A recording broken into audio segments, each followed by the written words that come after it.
représente pour l'épouse, c'est un événement d'une importance très capitale pour l'épouse parce que c'est l'événement qui a marqué la remise du livre de vie de l'agneau, le titre de propriété incontestable, le livre de la rédemption dans lequel étaient inscrits tous les noms de la race d'Adam. Dieu le Père, le propriétaire original, ne voulant pas que les mains sales de Satan puissent tenir ce livre, a pris soin de récupérer le livre et de le ramener au ciel, tout en les liant, les scellant de cette sceaux. Et personne, ni sur la terre, ni dans les ciels, partout ne pouvait même regarder ces livres entre les mains de celui qui était assis sur le trône. Et un ange a posé la question, qui est digne de recevoir les livres et d'en briser les sceaux? Jean plaira, il plaira amèrement. Mais ces pleurs ne sont pas allés loin quand l'un des 24 anciens a dit à Jean, ne pleure point, car les lions de la tribu de Juda, il a vaincu, il est digne de prendre les livres et d'en briser les sceaux. Et tout à coup, un agneau qui était immolé, avec le sang qui coulait sur lui, s'avança et prit le livre de la main de celui qui était assis sur le trône. Et il en brisa les sceaux. Chacun de ces messages connaît quand il a brisé le premier sceau, ce qui est arrivé avec le cheval blanc et tout, jusqu'à en briser le 7e. Mais les sceaux ont été brisés au ciel. Il fallait que, selon Apocalypse chapitre 10, versets 1 à 7, l'ange puissant puisse descendre. Et c'était ce jour-là que l'ange puissant était descendu avec le livre ouvert, le petit livre ouvert, le livre que nous appelons le livre de vie de l'agneau, le livre de la rédemption, le titre de propriété incontestable, tous les noms que vous voulez. Et il le remetta à l'ange terrestre qui était William Marion Branham. C'est un événement très important, très marquant pour l'épouse du Seigneur Jésus-Christ du temps de la fin, pour toute la race d'Adam. Et c'est ainsi qu'après avoir remis le livre entre les mains de l'ange terrestre qui était William Marion Branham, l'ange est monté au ciel avec le groupe qu'il avait et qui était après lui. Et ils sont allés former ce visage du Seigneur Jésus-Christ que tout le monde a vu et que la science en a pris même des photos, comme en parle William Marion Branham dans le message « Quelle est l'attraction sur la montagne ?» Nous commençons par les paragraphes 140, 141, là où il a dit « Retournez à la maison, car ainsi dit le Seigneur, les 7 mystères qui ont été cachés dans la Bible pendant toutes ces années, ces dénominations et tout, Dieu va nous dévoiler ces 7 mystères dans les 7 sceaux. » Au paragraphe 41, il a dit, il y a eu ce cercle qui s'est élevé de la terre, semblable à une brume qui s'est formée. C'est alors que c'est monté très haut dans la montagne. Cela s'est mis à décrire ce cercle en se dirigeant vers l'ouest d'où c'était venu. La science l'a retrouvé un peu plus tard. C'était à une altitude de 48 km et mesurait 40 km de large. Le cercle décrivait très précisément une pyramide. Si nous avançons encore au paragraphe 147, Frère Branham dit ceci. Tout ce qui, cela ne montrera jamais, cela se déroule dans un mouvement continuel. Depuis l'événement lui-même jusqu'à la photo, Jésus qui se tient là à nous regarder, et maintenant précisément sur le mont Sunset, et la lumière du coucher du soleil. La lumière du soir est venue. Dieu qui se confirme lui-même. Qu'est-ce que c'est? Les faits sont là, Dieu et Christ sont un. Blanche, combien on vit ça? La perruque blanche qu'il portait, c'est dont nous avons parlé dans Apocalypse 1. Voyez-vous, la divinité suprême, l'autorité suprême, pas d'autre voix, pas d'autre Dieu, rien d'autre. en lui habite corporellement la plénitude de la divinité. Les anges eux-mêmes formaient sa perruque.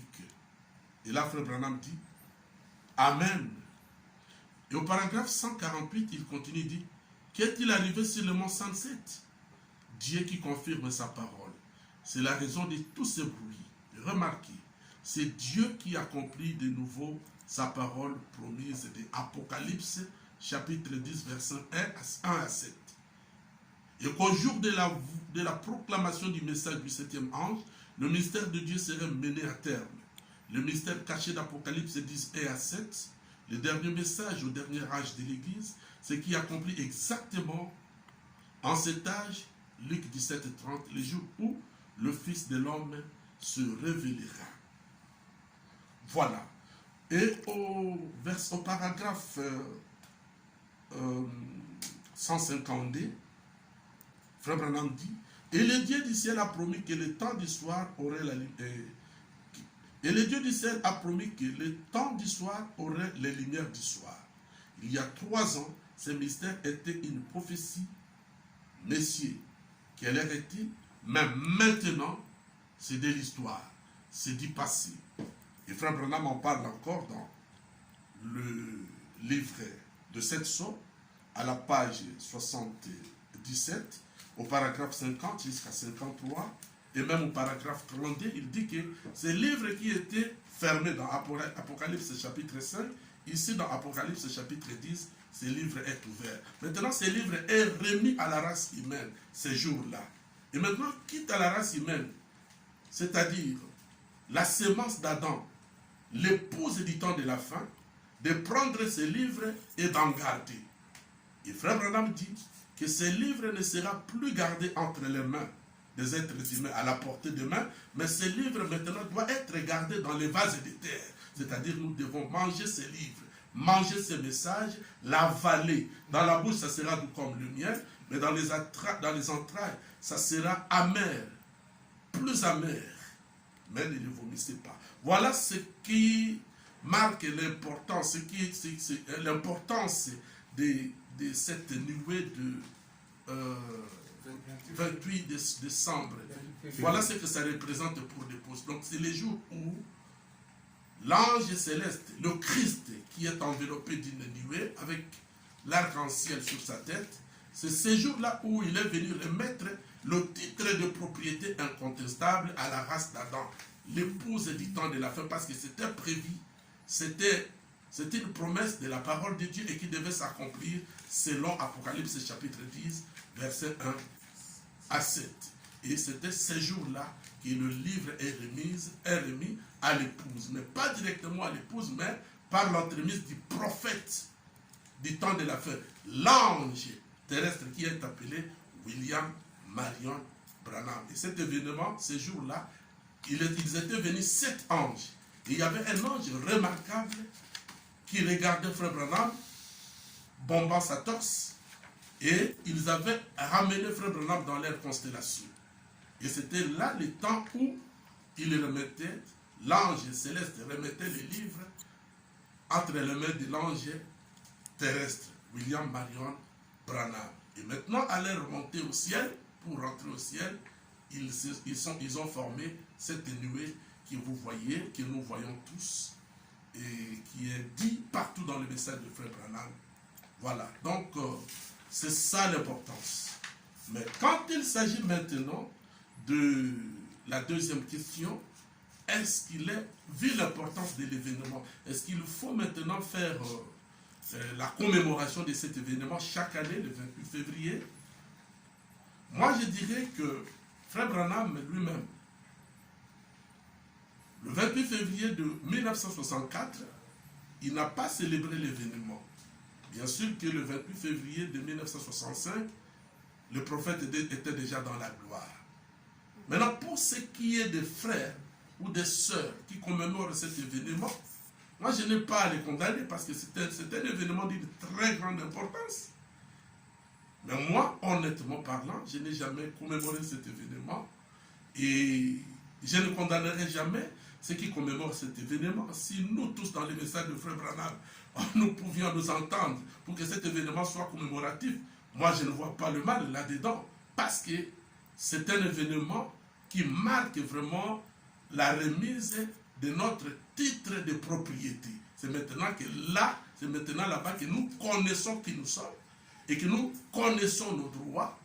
Nous connaissons que nous sommes les enfants de Dieu, la race d'Adam, et que nous devons revendiquer tous nos droits devant ce menteur qui a menti l'humanité depuis plus de 6000 ans. Maintenant, c'est le jour où l'humanité doit jouir de ce livre-là qui lui est remis. Et ce n'est pas toute l'humanité, je veux dire bien l'épouse du Seigneur Jésus-Christ du temps de la fin. Voilà tout.